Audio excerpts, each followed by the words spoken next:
Hola, yo soy Miss Jacqueline y el día de hoy te voy a presentar el siguiente tema. El día de hoy vamos a trabajar con nuestra materia de lengua materna en el tema llamado el relato histórico. Este tema es para quinto grado de primaria, en el cual vamos a trabajar con el aprendizaje esperado que es identifica información complementaria en dos textos que relatan sucesos relacionados. Pero, ¿qué es un relato histórico? Bueno, el relato histórico es una narración, es decir, como si nos contaran una historia, que puede ser oral, es decir, hablada, o también puede ser escrita, mientras la leemos, por ejemplo. Aparte de esto, el relato histórico siempre se basa en hechos reales, es decir, no es parecido a un cuento porque el cuento, por ejemplo, agarra hechos que pueden ser imaginarios, es decir, inventados. El relato histórico, para nada. Necesita que todos los hechos que va a contar sean completamente reales, es decir, que hayan sucedido. Y normalmente se basa en hechos del pasado, es decir, que ya sucedieron. Por ejemplo, ¿puedes identificar el hecho histórico que se habla en esta imagen? Así es, se trata de la Revolución Mexicana.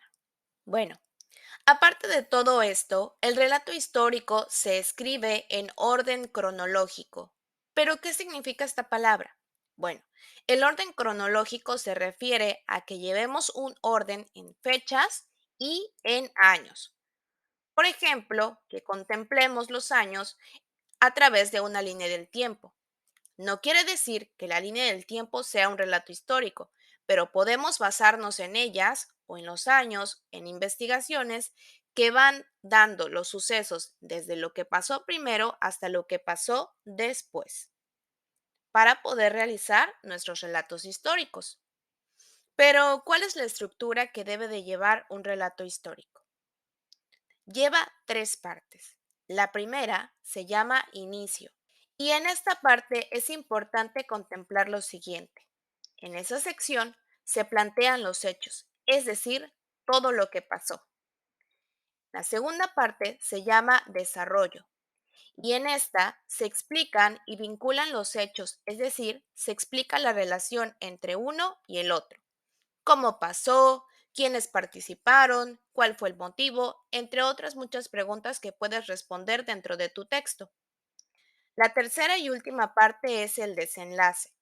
En el desenlace se concluye, es decir, se finaliza con el relato, al menos temporalmente, pues normalmente los relatos históricos van por partes, es decir, por sucesos o hechos históricos. Una vez que termina uno, puede empezar el siguiente.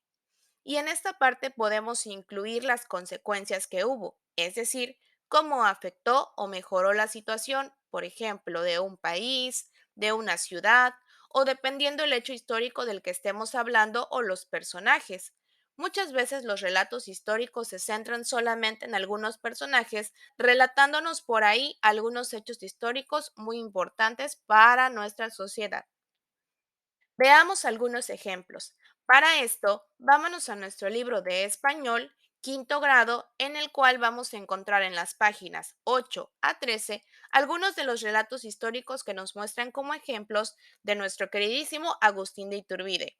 ¿O no tan querido? Bueno, eso lo vamos a averiguar leyendo estos relatos históricos que nos presentan.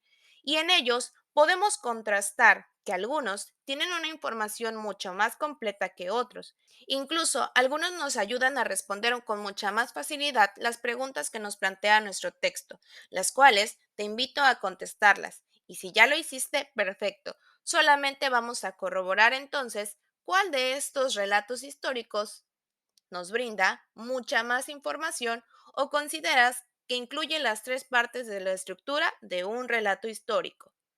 Y bueno, eso sería todo. Gracias por llegar hasta aquí. Adiós.